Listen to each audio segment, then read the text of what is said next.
الحمدلله و الصلاة و السلام علی رسول الله. اما بعد، زنی که فرزند خود را حیوان میگوید یا که زنی که فرزند خود را پدر لعنت میگوید، اعوذ بالله من ذلك، حکم این زن چیست؟ حکم این زن این است که این زن فاسق است.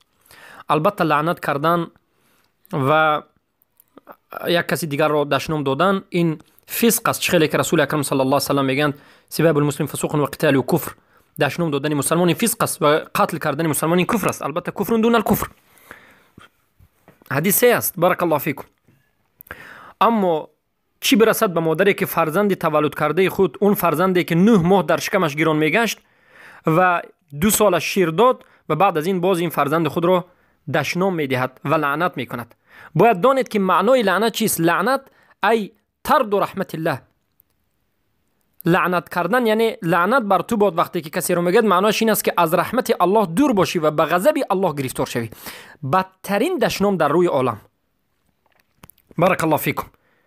پس دشنام مادر این قبول می شود.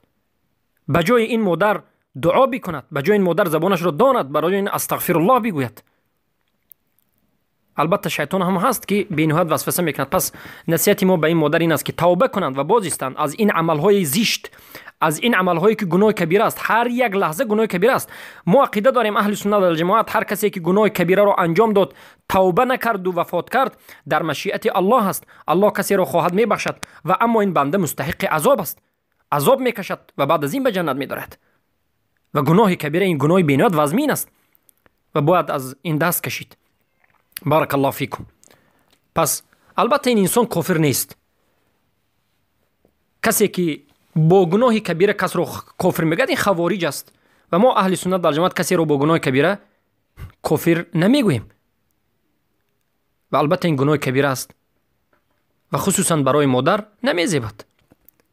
پس فرزندان خود را موافق قرآن و سنت تربیت بکنید، با دعا، با نصیحت. بارک الله فیکم.